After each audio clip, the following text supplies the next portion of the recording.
Here is news. One of Kenya's largest commercial banks, the KCB Group, has declared the biggest interim dividend in the history of the Nairobi stock market. The listed lender announced on Wednesday an interim dividend of 2 shillings and a special dividend of 2 shillings. That brought the total to 4 shillings per share. Now, the total cash dividend declared was a whopping 13 billion shillings on the back of the sale of its entire stake in the National Bank of Kenya to Access Bank. Let's hear more on the KCB's latest earnings from the group CEO, Paul Russo.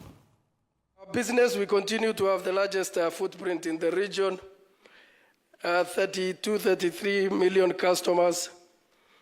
A bit of a change in that number because the chairman spoke about the sale of NBK, which we concluded on the 30th of May, maybe I don't want them to go. 30th of May 2025. And that's just the reflection of some of the changes in those numbers, particularly on the staff numbers, because they accounted for 1,400 staff.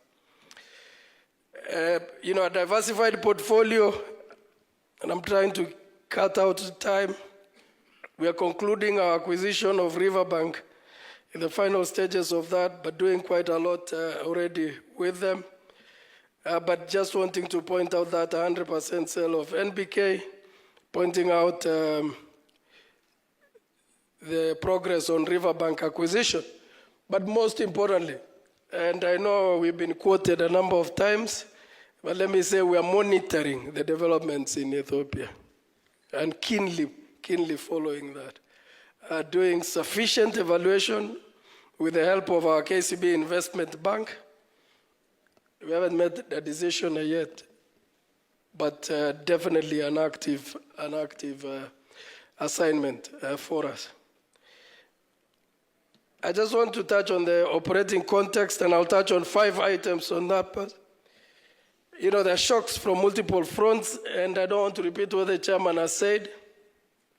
When we talk about geopolitics, in the past, people used to believe it is only banks that are operating regionally that are feeling that.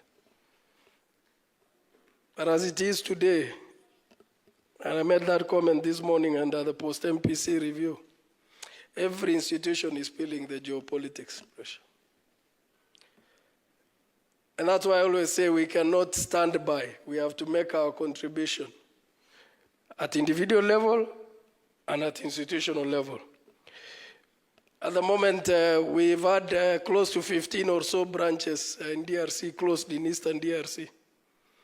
Around 140 of those staffs, we've had to deploy them into certain assignments for now. We have trade tariffs that we can't predict.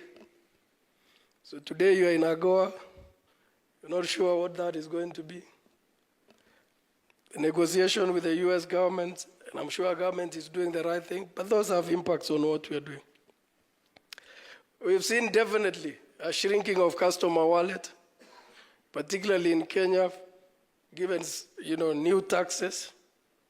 And therefore that calls for reprioritization on how you use your disposable income. We're also monitoring the cost of doing business for various reasons. We've seen new tariffs and new changes of rules and regulations, particularly on cross-border, on our neighbors. And those have an impact on business flows. The second item that I wanted to touch on, yes, interest rates locally have come down. But in the long term, we still see those interest rates being high. We like what we are seeing. And I'm happy that, particularly in Kenya, we are in agreement with the central bank, in principle, on the elements of the new pricing model for credit.